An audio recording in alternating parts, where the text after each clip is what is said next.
सूर्य, महामानव, भारतरत्न, विश्वरत्न, गोरगरिबांचे, दीनदलितांचे कैवारी, शेतकऱ्यांचे कैवारी, मजूर, संपूर्ण स्त्रीवर्ग यांच्या उत्थानासाठी ज्यांनी आपलं संबंध आयुष्य या ठिकाणी खर्ची घातलं, दीनदलितांचे कैवारी, एक उत्कृष्ट लेखक, एक इतिहास संशोधक, एक राज्यशास्त्राचे अभ्यासक, एक इतिहास लेखक, एक राज्यशास्त्राचे गाडे अभ्यासक, एक अर्थतज्ञ, एक जलनीती तज्ञ, भारताचे पहिले कायदेमंत्री, भारतीय राज्यघटनेचे शिल्पकार नव्हे तर जगातील सगळ्यात हुशार विद्यार्थी म्हणून ज्यांची गणना केली जाते असे महामानव डॉक्टर बाबासाहेब आंबेडकर यांच्या 135व्या जयंतीनिमित्त सर्वप्रथम आपल्या सगळ्यांना शुभेच्छा।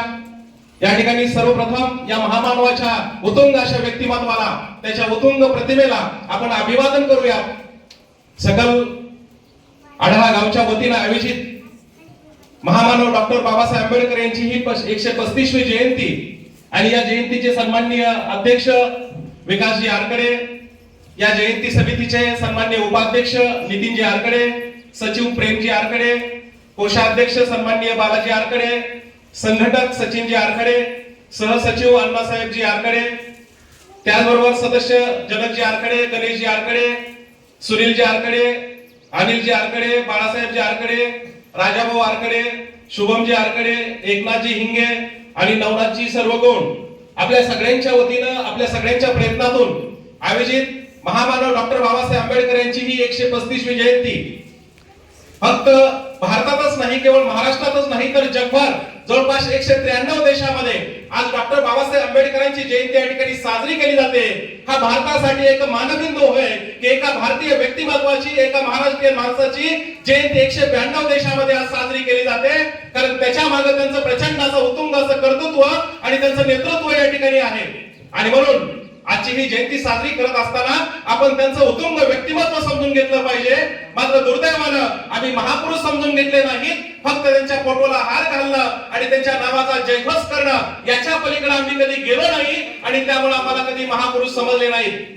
खरं तर तुमचं आमचं सगळ्यात मोठं भाग्य होतं की डॉक्टर बाबासाहेब आंबेडकरांसारखं उत्तुंग असं व्यक्तिमत्व या महाराष्ट्राच्या मातीमध्ये जन्माला आलं। मात्र त्यांच्या हयातीमध्ये तर त्यांना कोणी समजून घेतलं नाही, मात्र त्यांच्या जाण्यानंतर सुद्धा ते आम्हाला समजले नाही। आणि जर आम्हाला डॉक्टर बाबासाहेब आंबेडकर, महात्मा फुले, छत्रपती शिवाजी महाराज, संभाजी महाराज समजले असते तर नक्कीच आम्ही जगामध्ये सर्वश्रेष्ठ असतो, जगात सगळ्यात उत्तुंग अशी प्रगती आम्ही साधली असती। पण आमच्या दुर्दैवानं आम्हाला महापुरुष कधीही समजले नाहीत। आणि म्हणून जयंती साजरी करायची तर ती विचारांची, या समितीचं मी अभिनंदन करू इच्छितो की आपण या ठिकाणी विचारांची जयंती साजरी करत आहात आणि या चिमुकल्यांपर्यंत महापुरुष पोहोचवण्याचं काम तुम्ही विचारांच्या माध्यमातून करत आहात। कुठेतरी डीजेला फाटा देऊन किंवा नाच गाणं करून, कारण आंबेडकरांनी सांगितलं होतं मला नाचणारी मुलं नकोय, मला वाचणारी मुलं पाहिजे। आणि म्हणून उपक्रमशील मुख्याध्यापक विकर सरांच्या नेतृत्वाखाली या ठिकाणी पुस्तक आणल्यात। आज जयंतीच्या निमित्तानं आपण त्याचं वाचन करणार आहे, कारण ज्या महापुरुषानं 18 तास अभ्यास करून या ठिकाणी जगामध्ये आपल्या कर्तृत्वाचा आणि आपल्या गुणवत्तेचा आणि आपल्या ज्ञानाचा झेंडा लावला, त्या महापुरुषांची जयंती वाचूनच झाली पाहिजे। आणि म्हणूनच या ठिकाणची समिती ही विचारांचं परिवर्तन करते आहे, त्याबद्दल जोरदार टाळ्या वाजवून आपण या जयंतीचं आपण अभिनंदन करूया, कौतुक करूया।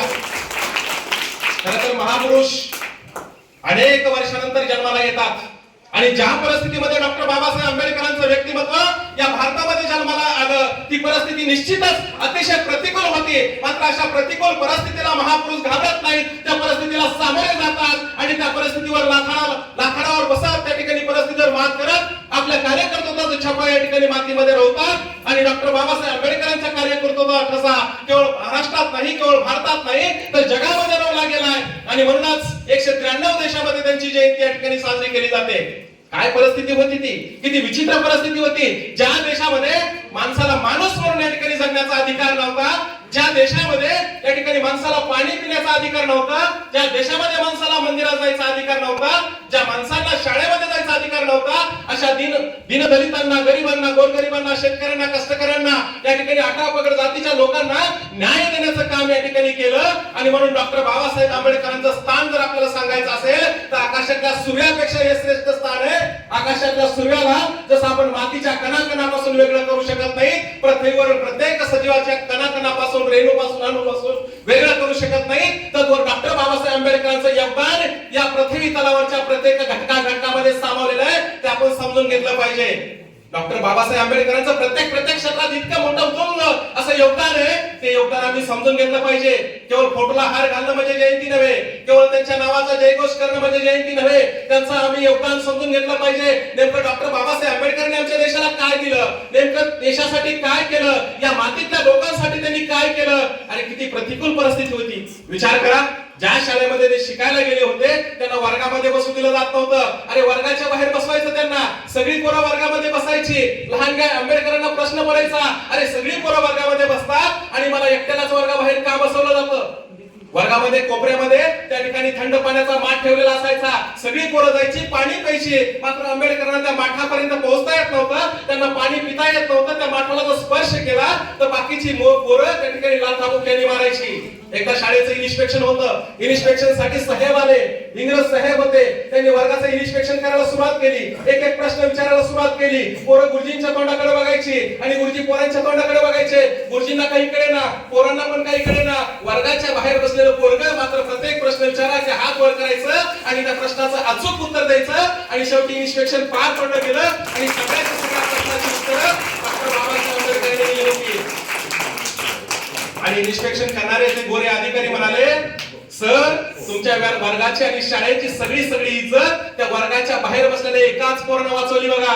आणि त्या इन्स्पेक्शन करणाऱ्या इंग्रज अधिकाऱ्याने शेवटचा प्रश्न विचारला की पृथ्वीपासून सगळ्यात लांब असणारा ग्रह कोणता?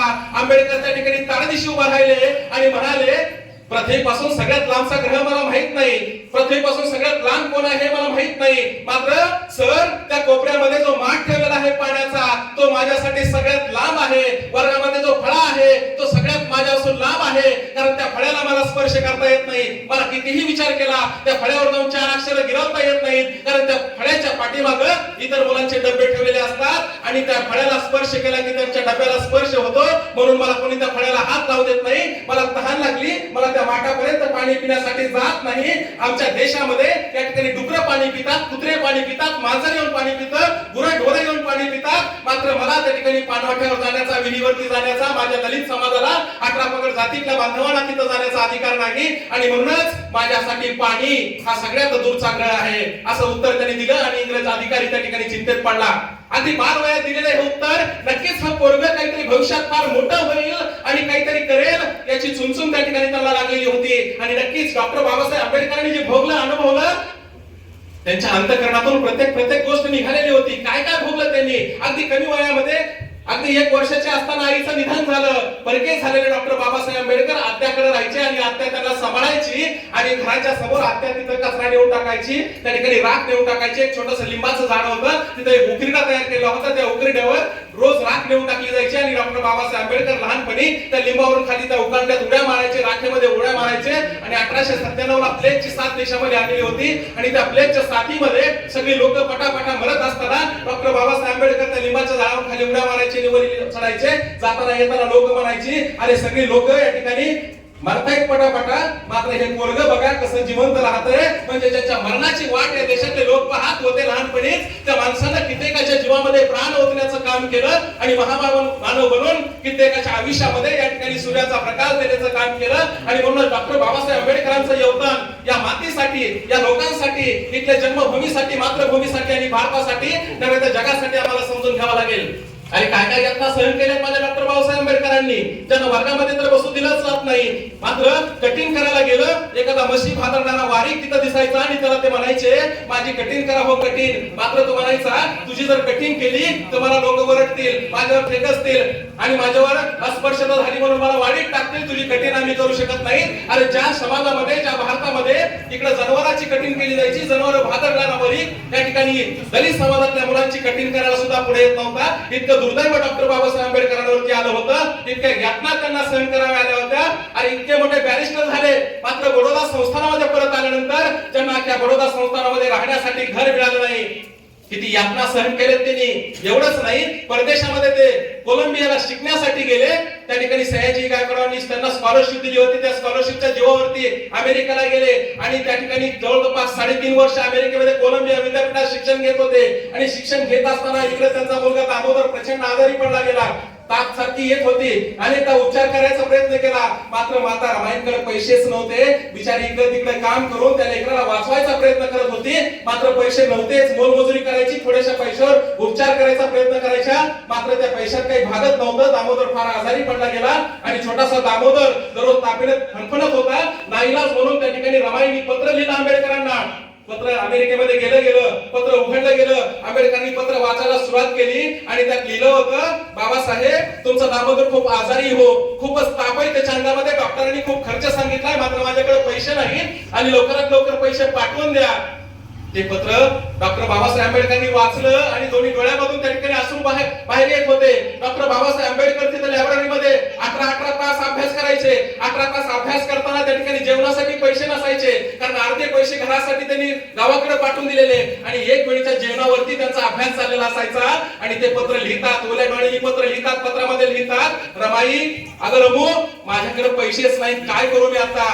मला जेवणासाठी सुद्धा पैसे नाही, मी फक्त एक वेळचं जेवण करतोय आणि त्याच्यावरती अभ्यास करतोय. मला फक्त दामोदर समोर दिसत नाही, मला संपूर्ण देशातला हा दलित समाज दिसतोय, मला संपूर्ण देशातला 18 पगड जातीतला समाज दिसतोय. त्याच्या उद्धाराचं मला काम करायचंय आणि त्यासाठी मी अभ्यास केलाच पाहिजे. माझ्याकडे वेळ खूप कमी आहे, मी जास्त काळ इथं राहू शकत नाही. जास्त काळ राहिलो तर खर्च वाढेल आणि खर्च वाढला तर मला शिक्षण घेणं जमणार नाही. म्हणून 7-8 वर्षाचा अभ्यासक्रम मला 3 वर्षात पूर्ण करायचा आहे आणि त्यासाठी 18 तास अभ्यास करतोय, एक वेळ जेवण करून अभ्यास करतोय. दामोदरला जायचं असेल तर जाऊ दे, नको चिंता करू.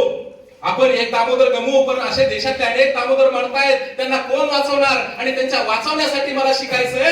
रमू, तू काळजी करू नको, त्याला जायचं असेल तर जाऊ दे, पोटच्या लेकराला जाऊ दे असं म्हणणारे डॉक्टर बाबासाहेब आंबेडकर. अरे हे शब्द लिहिताना किती मनावर वेदना झाल्या असतील, किती वाईट वाटलं असेल. मात्र ते पत्र आलं आणि पोस्टमन पत्र घेऊन आला. रमाई इकडे वाट पाहत होत्या. आता पैसे पाठवले असतील, मनी ऑर्डर आली असेल, आता लेकराला दवाखान्यात घेऊन जाता येईल, त्याच्यावर उपचार करता येतील. धावत गेल्या, पोस्टमॅननं पत्र दिलं, मात्र सोबत मनी ऑर्डर नव्हती. ते पत्र खोललं गेलं, एका पोराला बोलवलं, पोराकडून ते पत्र वाचून घेतलं.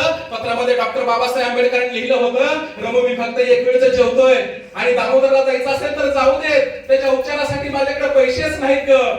आणि ते वाचलं आणि दोन्ही डोळ्यातून त्या ठिकाणी घळाघळा अश्रू त्या ठिकाणी वाहू लागले. एकीकडे पती एक वेळेला जेवतो ही चिंता होती, तर दुसरीकडे पोरगा या ठिकाणी मरणशय्यावरती आहे, प्रचंड आजारी आहे आणि ते आता वाचू शकत नाही याची खात्री आईला झाली. कोणत्या आईला वाटेल आपलं पोरगं मरावं? कोणत्या आईला वाटेल की आपल्याकडे पैसे नाहीत पण आपलं पोरगं मृत्यूच्या शय्येवर असताना त्या ठिकाणी पाहावं? कोणत्या आईला वाटेल की आपल्या पोराचा उघड्या डोळ्यांनी तडफडताना मृत्यू व्हावा हे पाहावं? कोणत्या आईला वाटेल आपल्याकडे पैसे नाहीत पण आपलं पोरगं मरतंय? मात्र त्या मातेच्या त्या ठिकाणी दुर्भाग्य तिचं की तिला समोर त्या पोराला तडफडून मारताना बघावं लागलं. थोडस पैसे होते, त्या पैशावरती डॉक्टरांकडे रमाई गेल्या. डॉक्टरांना म्हणाले, डॉक्टर काही करा, प्रयत्न करा, वाचवा, माझ्याकडे एवढेच पैसे. तो डॉक्टरांनी जसं जमेल तसं उपचार केले. 15-20 दिवस दामोदर वाचला. मात्र एके दिवशी त्याने आपला प्राण सोडला. छोट्याशा दामोदरला हातामध्ये घेऊन रमाई घरी आली होती आणि रडून रडून अश्रू तेव्हाच पार झाले होते. शेजारच्या आयाबाया गोळा झाल्या आणि त्या ठिकाणी दामोदरचा अंत्यविधी झाला गेला. संध्याकाळी दामोदरचा अंत्यविधी झाला आणि पहाटे 3 वाजता रमाई उठल्यात. पहाटे 3 वाजता उठून त्या ठिकाणी पाटी घेतली हातामध्ये, सगळीकडे शेण गोळा करतायत आणि शेणाच्या गवऱ्या त्या ठिकाणी बनवतायत. पहाटे 3 वाजता शेण गोळा करणं रोजचा त्यांचा क्रम चालू आहे. त्याच्या गवऱ्या थापतायत आणि सूर्य उगवायच्या आत बाजारात जाऊन ते विकून आणतायत आणि त्यातून जे पैसे साठवतायत आणि पैसे साठवून 20 रुपये त्यांच्याकडे झाले महिनाभरात आणि त्या 20 रुपयाची मनी ऑर्डर ते करतायत आणि डॉक्टर बाबासाहेब आंबेडकरांना पत्र लिहितायत.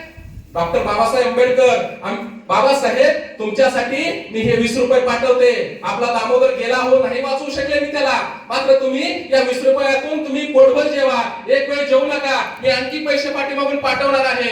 असं आपल्या पतीला शिक्षणासाठी पाठिंबा देणारा रमाई या ठिकाणी डॉक्टर बाबासाहेब आंबेडकरांच्या या विद्वत्तापूर्ण योगदानामध्ये त्यांचं सुद्धा किती मोठं योगदान आहे, किती मोठा त्याग आहे आणि म्हणून त्यांना त्यागमूर्ती रमाई असं आपण म्हणतो. त्यांच्या त्यागाचा आपण या ठिकाणी त्याग समजून घेतला पाहिजे. आणि आमची रमाई त्या ठिकाणी 3 वाजता शेण गोळा करण्यासाठी एवढ्यासाठी जायच्या, त्या अंगावरती फाटकी साडी असायची आणि फाटक्या साडीमध्ये कोणी त्यांना बघू नये. डॉक्टर बाबासाहेब आंबेडकरांची पत्नी या ठिकाणी शेण गोळा करते, गवऱ्या थापते आणि बाजारात येऊन विकते, हे लोकांना समजू नये म्हणून सूर्य उगवायच्या आतमध्ये त्या सगळं करायच्या आणि आपल्या पतीसाठी त्या ठिकाणी पैसे गोळा करायच्या.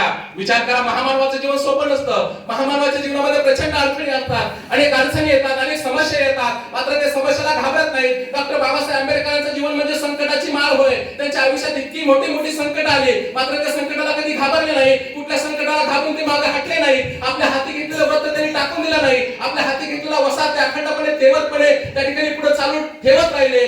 1 नाही 2 नाही, त्यांची 4 मुलं त्या ठिकाणी दवाखान्यात पैसे नाहीत म्हणून मरण पावली. अरे 5 पोरातली 4 मुलं जर एखाद्याची मरत असतील तर त्यांच्या मनावरती काय वेदना होत असतील याचा थोडासा विचार केला बरा. काय वाटलं असेल त्या बापाला, काय वाटलं असेल त्या आईला. 4 मुलं दगावल्यानंतर आईचं हृदय काय मिळत असेल, आईचं काळीज काय सांगत असेल. मात्र माता रमाई सुद्धा 4 मुलं गेल्यानंतर त्यांच्या मनावरती इतका परिणाम झाला की अंतरुणातून त्या उठल्या नाहीत आणि 38व्या वर्षी त्या गेलोकी परतल्या. विचार करा, डॉक्टर बाबासाहेब आंबेडकरांची 4 मुलं तर गेलीच, ज्यांची आई फक्त 1 वर्षाची असताना वारली, 4 मुलं सुद्धा त्यांना सोडून गेली आणि शेवटी पत्नी सुद्धा सोडून गेली. 1935 ला रमाईंचं निधन झालंय. डॉक्टर बाबासाहेब आंबेडकर 1948 ला आजारपणा दुसरा व्यवहार करतायत एवढ्यासाठी की त्यांची देखभाल कोणीतरी करावी, काळजी कोणी करावी. कारण भारतीय संविधान लिहिलं जात होतं आणि संविधान लिहित असताना प्रचंड ते आजारी होते, प्रचंड त्यांच्या शरीरामध्ये त्राण होता, थकवा होता, गोळ्या औषधे घेऊन ते त्या ठिकाणी संविधान लिहायचे. मात्र तरी सुद्धा 18 20 तास ते काम करायचे. कशासाठी? देशासाठी. या देशाला एक सर्वोच्च आणि जगातली सर्वश्रेष्ठ संविधान या ठिकाणी मिळालं पाहिजे. या संविधानाने देशाचा उद्धार झाला पाहिजे. त्या ठिकाणी दलितांचा उद्धार झाला पाहिजे. 18 पगड जातीच्या लोकांच्या कल्याणासाठी, महिलांच्या कल्याणासाठी हे संविधान या ठिकाणी कामी आलं पाहिजे. या उदात्त हेतून ते संविधान निर्मितीला त्या ठिकाणी वेळ देत आहेत. त्यांना बीपी होता, शुगर होता, मात्र या सगळ्या आजाराला सोबत घेऊन ते फक्त देशासाठी काम करतायत. डॉक्टर बाबासाहेब आंबेडकरांचा जन्म हा फक्त देशाच्या उत्थानासाठी होता. डॉक्टर बाबासाहेब आंबेडकरांचा जन्म या देशाला प्रगतीकडे नेण्यासाठी होता. मात्र डॉक्टर बाबासाहेब आंबेडकर आम्हाला कधी कळालेच नाही, त्यांचं उत्तुंग व्यक्तिमत्व आम्हाला कधी कळालंच नाही. विचार करा, अमेरिकेचं कोलंबिया विद्यापीठ, या विद्यापीठामध्ये डॉक्टर बाबासाहेब आंबेडकर शिकले. ज्या अमेरिकेमध्ये काळा गोरा भेदभाव होता, डॉक्टर बाबासाहेब आंबेडकरांच्या या जगभरातल्या अभ्यासामुळे, त्यांच्या संशोधनामुळे आणि त्यांच्या विचारांमुळे अमेरिकेत सुद्धा परिवर्तन झालं गेलं. कारण या विद्यापीठाचा विद्यार्थी म्हणून त्यांचे सबद विचार कोलंबिया विद्यापीठामध्ये अभ्यासले जातात. तिथले विद्यार्थी त्याचा अभ्यास करतात आणि हा अभ्यास करता करता अमेरिकेमध्ये अनेक चळवळी उभा राहिल्या. आम्ही त्यांच्याकडून फार काही शिकलो नाही, मात्र अमेरिका त्यांच्याकडून भरपूर काही शिकली. अमेरिकेमध्ये चळवळी उभा राहिल्या. काळा गोरा हा भेदभाव तिथं संपवण्यासाठी त्या ठिकाणी आंदोलन उभं राहिली आणि त्या आंदोलनाचं रूपांतर त्या ठिकाणी समतेच्या तत्वामध्ये झालं. समानता त्या ठिकाणी प्रस्थापित झाली गेली आणि काळ्या लोकांना सुद्धा निवडणूक लढवण्याचा अधिकार मिळाला. महिलांना 1960 ला मतदानाचा हक्क तिथं त्या देशामध्ये मिळाला आणि तो हक्क मिळाल्यानंतर बराक ओबामा नावाचा एक काळा माणूस अमेरिकेच्या राष्ट्रपदापर्यंत पोहोचला आणि ज्यावेळेस ते राष्ट्रपती पदावरती पोहोचले त्यावेळेस त्यांनी राष्ट्राध्यक्ष म्हणून एक घोषणा केली की कोलंबिया जगातलं सर्वश्रेष्ठ विद्यापीठ. याच विद्यापीठामध्ये डॉक्टर बाबासाहेब आंबेडकर शिकले होते. त्यांनी काही शिक्षण तज्ञांना बोलावलं, काही शास्त्रज्ञांना बोलावलं आणि सांगितलं की मला जगातल्या 300 वर्षातल्या सर्वश्रेष्ठ विद्यार्थ्यांची एक यादी हवी आहे. कोलंबिया विद्यापीठात जे शिकून गेले, अनेक देशाचे पंतप्रधान आहेत, अनेक उद्योजक आहेत, अनेक शास्त्रज्ञ आहेत, जगातले अनेक राजनीती तज्ञ आहेत, अनेक मोठे लोक या विद्यापीठात शिकून गेले. 300 वर्षामध्ये जे विद्यार्थी इथे शिकले त्यातली 100 लोकांची, मला टॉप 100 लोकांची यादी हवी आहे. शिक्षण तज्ञांनी खूप प्रयत्न केले, 2-3 वर्षाचा वेळ घेतला. 100 लोकांची त्यांनी यादी तयार केली आणि ती 100 लोकांची यादी या ठिकाणी बराक ओबामांना सुपूर्द केली आणि त्या यादीमध्ये नाव होतं डॉक्टर बाबासाहेब आंबेडकरांचं. आणि हे नाव त्या ठिकाणी 100 लोकांच्या यादीमध्ये आल्यानंतर मात्र बराक ओबामांनी त्या लोकांना दुसरा प्रश्न विचारला की मला आता टॉप 10 लोकांची यादी पाहिजे आहे. मला यातले सर्वोत्तम, सर्वोत्कृष्ट, ज्यांनी जगासाठी योगदान दिले, आपल्या देशासाठी योगदान दिले, अशा टॉप 10 लोकांची मला यादी हवी आहे. आणि मग बराक ओबामा समोर 3 वर्षांना दुसरी यादी गेली आणि त्या यादीमध्ये सुद्धा डॉक्टर बाबासाहेब आंबेडकर टॉप 10 मध्ये होते. आणि बराक ओबामांनी सगळ्यात कठीण प्रश्न त्यावेळेस समोर मांडला आणि आणि तो होता मला यातला सर्वोत्कृष्ट 300 वर्षातला विद्यार्थी मला हवा आहे की कोलंबिया विद्यापीठामध्ये जे विद्यार्थी आतापर्यंत शिकून गेले हे 100 सर्वोत्कृष्ट विद्यार्थी आहेत, यातला मला टॉपचा विद्यार्थी कोण ते मला शोधून दाखवा. आणि त्यावेळेस ते परत 2-3 वर्ष त्यांनी वेळ घेतला, त्या 10 जणांचं संशोधन केलं, त्यांच्या कार्याची उपयुक्तता संशोधित केली आणि शेवटी त्यांनी असं त्या ठिकाणी संशोधन करून सगळं त्यांचं कार्य तपासून पाहिलं आणि शेवटी त्या ठिकाणी नाव डिक्लेअर झालं होतं की कोलंबिया विद्यापीठातला गेल्या 300 वर्षातला नव्हे तर जगातला सर्वोत्कृष्ट विद्यार्थी होते डॉक्टर बाबासाहेब आंबेडकर. या पोराला वर्गामध्ये बसू दिलं जात नव्हतं, तो विद्यार्थी जगातला 300 वर्षातला सर्वोत्कृष्ट विद्यार्थी बनला गेला.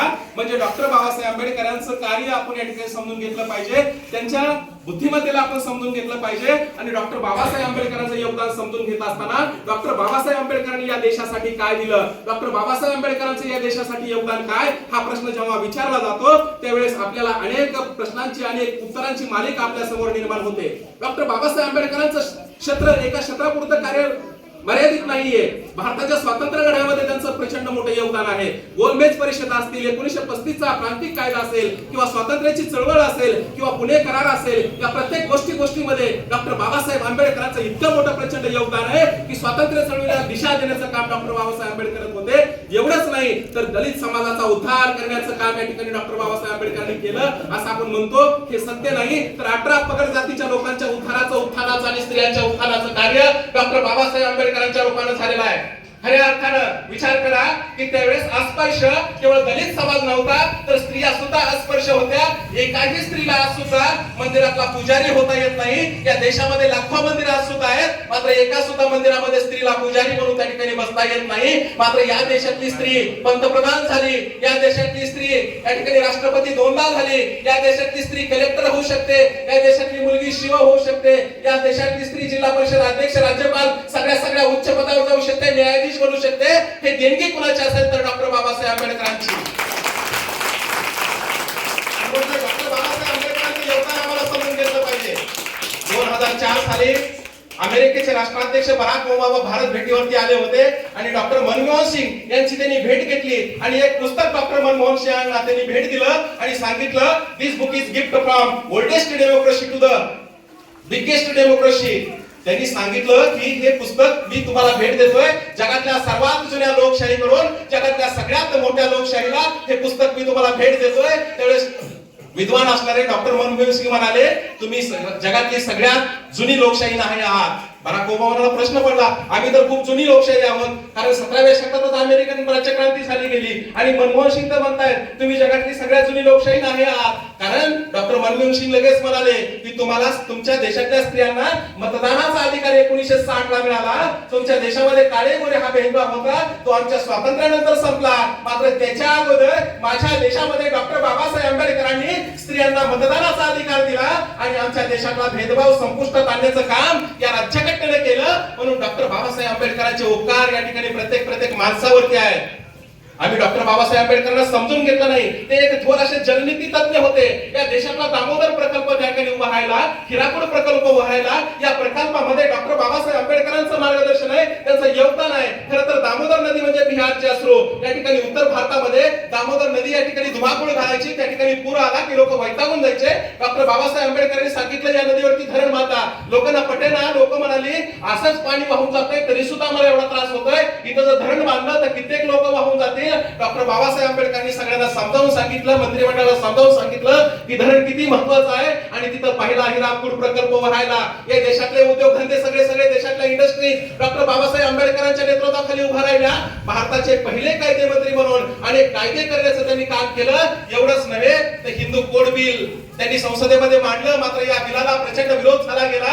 या बिलामध्ये नेमकं काय होतं तर स्त्रीला या ठिकाणी मतदानाचा अधिकार तर अगोदरच मिळाला होता, मात्र विवाहाचा अधिकार होता, घटस्फोटाचा अधिकार होता आणि सगळ्यात महत्त्वाचं पतीच्या आणि वडिलांच्या संपत्तीमध्ये त्या ठिकाणी समान अधिकार देण्याचं काम डॉक्टर बाबासाहेब आंबेडकर करणार होते. मात्र दुर्दैवाने या पुरोगामी देशामध्ये, समजल्या जाणाऱ्या देशामध्ये काही जुन्या रूढी प्रवृत्ती असणाऱ्या लोकांनी त्यांना विरोध केला गेला आणि त्यांचं हे बिल पास होत नव्हतं. त्यावेळेस त्यांनी कायदे मंत्री पदाचा आपला राजीनामा देऊन टाकला. आपल्या मंत्री पदाचा राजीनामा देणारे डॉक्टर बाबासाहेब आंबेडकर साधे सुधे नव्हते, कारण कुठल्या खुर्चीला चिटकून बसण्यासाठी ते नव्हते, कारण त्यांना उत्थानाचं काम करायचं होतं. या देशामध्ये आल्यानंतर खरं तर त्यांना फार मोठ्या नोकरीत त्या ठिकाणी रमता आला असतं, फार मोठी पगार मिळाली असते, किंवा त्यांच्या जागी तुमच्यासारखा कोणी असता परदेशात तिकडेच अमेरिकेत राहिला असता किंवा इंग्लंडमध्ये राहिला असता, परदेशातून परत सुद्धा आला नसता. मात्र डॉक्टर बाबासाहेब आंबेडकरांनी त्या ठिकाणी मिलिंद महाविद्यालय असेल किंवा इतर काही कॉलेजेस असतील त्यांनी आपल्या महाराष्ट्रामध्ये सुरू केली आणि शिक्षणाची गंगा तळागाळापर्यंत पोहोचवण्याचं काम केलं. एवढंच नाही, ते पत्रकार झाले. तुम्ही म्हणताल इतके मोठे डॉक्टर बाबासाहेब आंबेडकर वेगवेगळ्या पदावर काम करत होते, मग ते पत्रकार कशासाठी झाले, संपादक कशासाठी झाले? कारण शेतकऱ्यांचे प्रश्न असतील, कष्टकऱ्यांचे असतील, दीनदलितांचे असतील, मजुरांचे असतील, या ठिकाणी कुर्म्यांचे प्रश्न असतील, माळी साड्यांचे प्रश्न असतील, हे ब्राह्मणवादी लोक मात्र मांडत नव्हते, त्यांच्या वर्तमानपत्रामध्ये लिहित नव्हते. आणि म्हणून खऱ्या अर्थाने डॉक्टर बाबासाहेब आंबेडकर स्वतः संपादक झाले आणि त्या ठिकाणी स्वतः पत्रकार झाले आणि गोरगरिबांचे, दीनदलितांचे प्रश्न त्या वर्तमानपत्रामधून मांडू लागले आणि गोरगरिबांच्या प्रश्नांना वाचा फोडण्याचं काम, त्यांच्या अंतःकरणाला दिशा देण्याचं काम, त्यांच्या भावनांना दिशा देण्याचं काम डॉक्टर बाबासाहेब आंबेडकरांनी आपल्या वर्तमानपत्रातून केलं. खरतर अशा या खडतर परिस्थितीमध्ये त्यांचं वर्तमानपत्र बहिष्कार भारत चालवण्यासाठी त्यांना कुणी मदत केली असेल तर ती मदत केली कोल्हापूरचे छत्रपती शाहू महाराजांनी त्यांना सांगितलं की बहिष्कृत भारत आणि अस्पृश्य भारत बंद पडता कामा नये, त्यासाठी लागेल तो पैसा मी द्यायला तुम्हाला तयार आहे. डॉक्टर बाबासाहेब आंबेडकर इंग्लंडमध्ये असताना त्यांना पैशाची चुंचन वाटू लागली. घरी पैसे नव्हते, शिकण्यासाठी पैसे नव्हते. त्यांनी शाहू महाराजांना पत्र लिहिलं, शाहू महाराज मला 750 रुपयाची गरज आहे. त्यांनी पत्र पाठवलं आणि शाहू महाराजांनी तत्काळ त्यांना 750 रुपयाची मनी ऑर्डर केली. डॉक्टर बाबासाहेब आंबेडकरांना पहिल्यांदा व्यासपीठावर आणण्याचं काम सुद्धा या ठिकाणी छत्रपती शाहू महाराजांनी केलं. आपल्या संस्थानामध्ये अस्पृश्यता संपवण्याचं काम, त्या ठिकाणी समानता जोपासण्याचं काम सुद्धा शाहू महाराजांनी केलं. त्याचबरोबर डॉक्टर बाबासाहेब आंबेडकर महात्मा फुलेंना आपले गुरु मानायचे, गौतम बुद्धांना आपले गुरु मानायचे.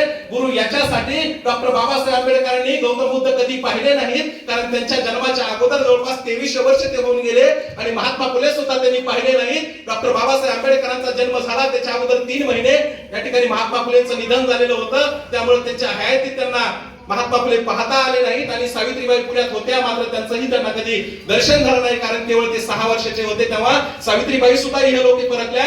मात्र डॉक्टर बाबासाहेब महात्मा फुलेंना आपले गुरु मानतात, ते छत्रपती शिवाजी महाराजांना आपले गुरु मानतात आणि शाहू महाराजांना आपले गुरु मानतात. आणि ज्यावेळेस भारताची राज्यघटना लिहिली गेली आणि एवढी मोठी प्रदीर्घ 295 कलम असणारी राज्यघटना या ठिकाणी डॉक्टर बाबासाहेब आंबेडकरांनी दिली आणि या देशाला 26 नोव्हेंबर 1949 रोजी हे संविधान स्वीकृत केलं गेलं आणि 26 जानेवारी 1950 रोजी हे संविधान या ठिकाणी अंमलात आलं गेलं. त्यावेळेस पत्रकारांनी त्यांना प्रश्न विचारला, डॉक्टर बाबासाहेब आंबेडकर इतकं मोठं संविधान तुम्ही लिहिलं, भारत म्हणजे इतका मोठा देश, इतकी मोठी राज्य, इतक्या मोठ्या भाषा, इतक्या मोठ्या वेशभूषा, इतक्या मोठ्या संस्कृती आणि इतक्या मोठ्या परंपरा, प्रत्येकाची संस्कृती वेगळी आणि अशा या भिन्न भिन्न लोकांसाठी तुम्ही एक संविधान लिहिलं, सगळ्या लोकांना एका धाग्यात बांधणं हे काही साधं सुद्धा काम नव्हतं. हे तुम्हाला कसं काय शक्य झालं?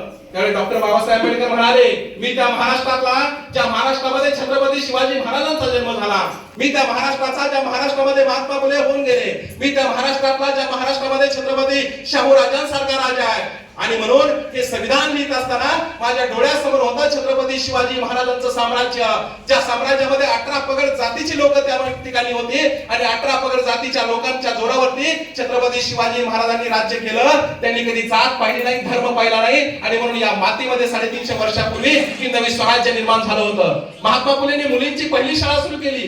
त्या पहिल्या शाळेमध्ये 6 मुली होत्या आणि त्या पहिल्या वर्गामध्ये 6 मुली होत्या. कोण होत्या? 4 मुली होत्या ब्राह्मण, एक होती धनगर, एक होती मराठा.